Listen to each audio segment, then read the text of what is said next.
इस एपिसोड की शुरुआत में बाम्सी हेलेना का रुमाल एक मेज पर रखकर अपनी तलवार निकाल लेता है और फिर कहता है कि मैं अपनी तलवारों के साथ शादी कर चुका हूँ। फिर वो तलवार को मेज पर रखकर कहता है, हेलेना की आंखें तलवार जैसी तेज है जो मेरे दिल को पिघला देती हैं। या अल्लाह, मेरे साथ क्या हो रहा है। दुआन, जो कि उसे छुपकर देख रहा होता है, वो कहता है, तुम्हें इस सूरत हाल से बाहर निकलने का रास्ता नहीं मिल रहा, क्या ये सही है ना। फिर दुआन बाम्सी के पास आकर कहता है, यह ठंडा लोहा तुम्हारे दिल में मौजूद प्यार को कम नहीं करेगा भाई, तुम परेशान मत हो। प्यार तुम्हारी बहादुरी पर कोई असर नहीं डालेगा, बल्कि प्यार तो बहादुरी को और बढ़ाता है। एक मर्द के जैसे इसकी हिफाजत करो। फिर बाम्सी हेलेना के रुमाल को दिल से लगा लेता है। दूसरी ओर कुतलूजा मेहमान खाने में अतरुल के पास पहुंचकर कहता है, जनाब, मुझे आलियार साहब ने भेजा है। गवर्नर के कत्ल के बाद सादतीन ने ये महल और ये बाजार आपसे लेने का फैसला किया है और वो अपनी फौज लेकर यहाँ पहुँचने ही वाला है। अतरुल कहते हैं, आने दो उसे। फिर कुतलूजा आगे कहता है, एक और मसला हो गया है अतरुल साहब। जानदार साहब ने असलिहान की मंगनी सादतीन के साथ कर दी है। उसी खुशी में आज रात एक दावत भी रखी गई है। ये सुनकर अतरुल थोड़ा मुस्कुराते हैं। फिर वो कुतलूजा से पूछते हैं, क्या तुम्हारे कबीले में कोई नया मेहमान आया है जिसे मैं नहीं जानता। कुतलूजा कुछ सोचने के बाद कहता है, जी हाँ जनाब, कुस्तुनतुनिया से एक ताजिर आया है और उसने उदाल साहब से मुलाकात भी की है। अतरुल कहते हैं, बहुत शुक्रिया, आलियार साहब को मेरा सलाम कहना। फिर कुतलूजा वहाँ से चला जाता है। दूसरी ओर वसीलियस किले में अपने सिपाहियों से मुखातिब था। वो उनसे कहता है, अब से हमारी इजाज़त के बगैर इन ज़मीनों पर कोई अपना घोड़ा भी नहीं भगा सकता। जंग शुरू हो चुकी है, अब बाज़ंतीन के आगे आने का वक्त है। तुम लोग दुश्मनों का डटकर मुकाबला करोगे और तुम्हें सबसे बेहतरीन हथियार दिए जाएंगे। अब मुसलमानों का दौर ख़त्म होने वाला है और अब से हमारा दौर होगा। इसके बाद सब सिपाही बाज़ंतीन जिंदाबाद के नारे लगाने लगते हैं। दूसरी ओर सादतीन अपने सिपाहियों के साथ हानली बाजार पहुंच जाता है। वो अपने सिपाहियों से कहता है, चाहे कुछ भी हो जाए, किसी को भी अंदर दाखिल होने मत देना और अगर कोई ज़बरदस्ती आने की कोशिश करे तो उसका खात्मा कर देना। फिर वो सब हानली बाजार के मेहमान खाने में दाखिल हो जाते हैं, लेकिन मेहमान खाना पूरी तरह से खाली पड़ा था। वहाँ अतरुल का कोई भी आदमी मौजूद नहीं था। ये देखकर सादतीन परेशान हो जाता है। इतने में ऊपर से आली को आता है और सादतीन उसे देखकर पूछता है कि तुम कौन हो। आली को कहता है, मेरा नाम आली को है और मैं यहाँ का एक ताजिर हूँ।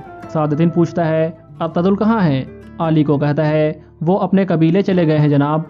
जब उन्होंने ये सुना कि आप इस किले को लेने आ रहे हैं तो उन्होंने कहा कि ये अच्छा नहीं होगा कि हम वजीर को परेशान करें। उन्होंने ये महल रियासत को चंदे में दे दिया है। ये रही महल की चाबी और ये तलवार अतरुल साहब की ओर से शादी का तोहफा है। एक सिपाही आली को से वो सामान लेकर सादतीन को दे देता है।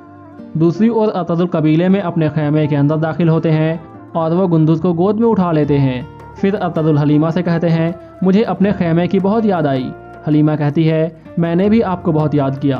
आपके बिना यह खैमा बिल्कुल सूना लगता था। इतने में हाइमा खातून और दुंदार भी वहाँ आ जाते हैं। अतरुल दोनों को खुशामदीद कहता है। फिर दुंदार से पूछता है कि क्या सूरत हाल है भाई। दुंदार कहता है, हम डाकुओं से डटकर मुकाबला कर रहे हैं और पहाड़ी रास्तों को ताजिरों के लिए एक महफूज रास्ता बना रहे हैं। अतरुल कहते हैं, बहुत अच्छे भाई, हिफाजत की जिम्मेदारी तुम्हारी है और मुझे तुम पर फख्र है। दूसरी ओर बाम्सी कारा जैसर के किले के दरवाजे पर पहुंच जाता है। एक सिपाही उससे पूछता है, कौन हो तुम और यहाँ क्या कर रहे हो। बाम्सी कहता है, मेरे रास्ते से हट जाओ, मैं यहाँ हेलेना से मिलने आया हूँ।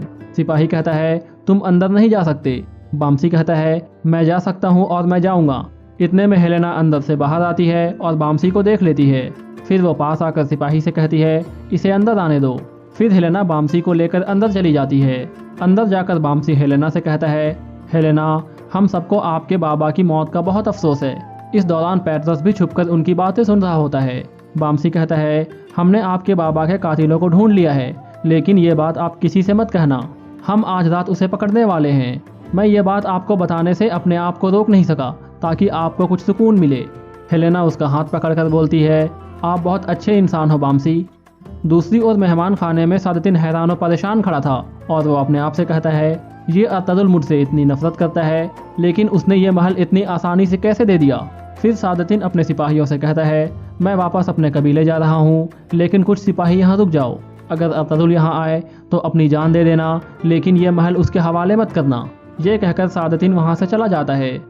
दूसरी ओर पैट्रस वसूलियस के पास जाकर कहता है, जो खेल आपने खेला था लगता है वो काम कर गया है। तुर्क अपने जाल में फंस चुके हैं। वसूलियस कहता है, तो लस्कारिस को चारे के तौर पर इस्तेमाल करना कामयाब हो गया है। पैट्रस कहता है, जी हाँ, सब कुछ वैसा ही हुआ है जैसा आप चाहते थे। दूसरी ओर जावेदार कबीले में उदाल लस्कारिस को लेकर जानदार के पास पहुंच जाता है। उदाल आगे कहता है, बाबा मैं आपको हमारे प्यारे दोस्त लस्कारिस से मिलाना चाहता हूँ। ये शहनशाह के हुक्म पर कुस्तुनतुनिया से आए हैं ताकि ये हमारे साथ कारोबार कर सकें। जानदार उसे खुशामदीद कहता है।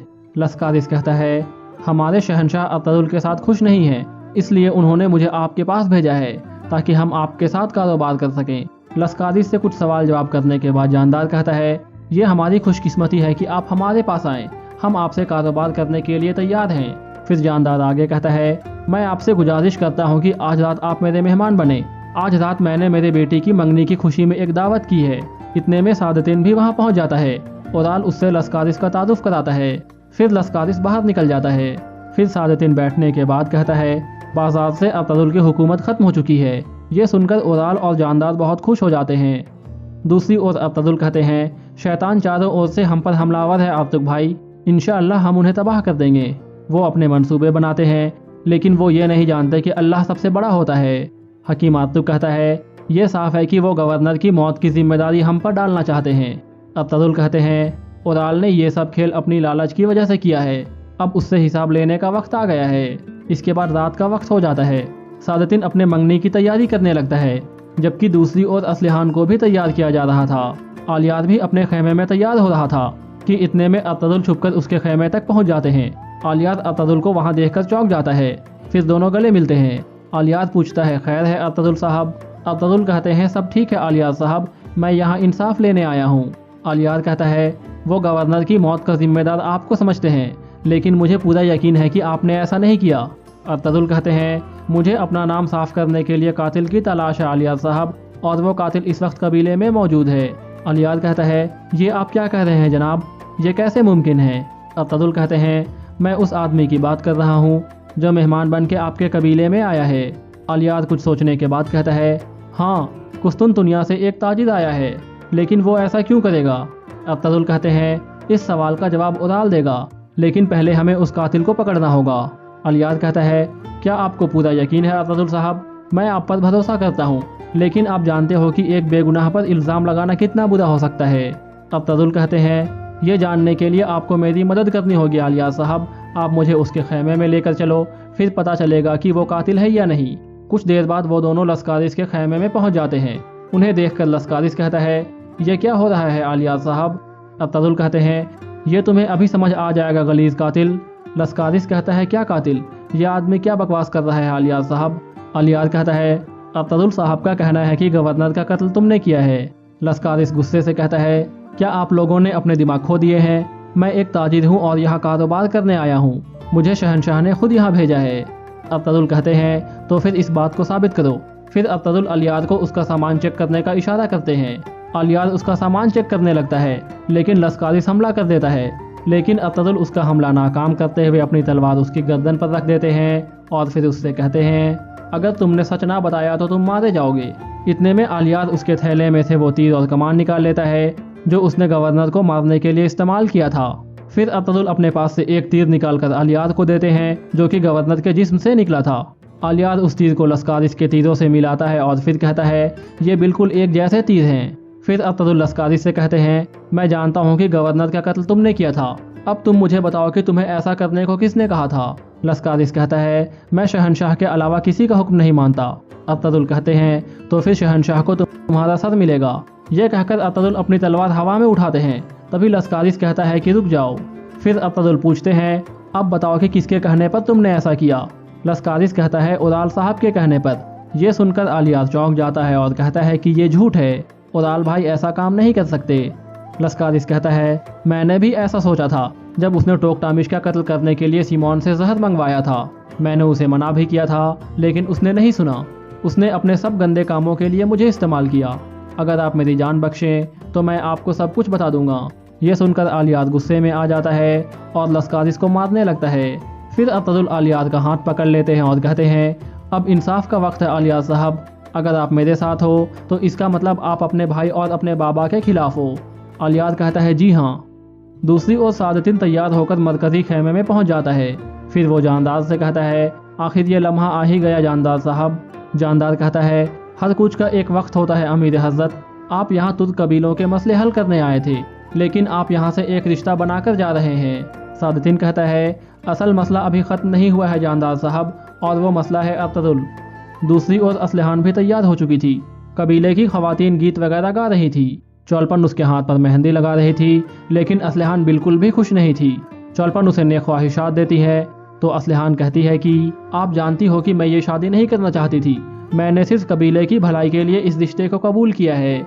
चौलपन कहती है, अमीर सादतीन की उम्र की वजह से तुम बिल्कुल भी परेशान मत हो, वो एक अक्लमंद और ताकतवर आदमी है। जब मैंने ओदाल से शादी की थी तब मैं भी अपने कबीले से दूर हो गई थी। मैं एक ईसाई थी और फिर मैंने इस्लाम कबूल किया था, लेकिन मैंने सब्र किया और अब मुझे उसका इनाम मिलेगा।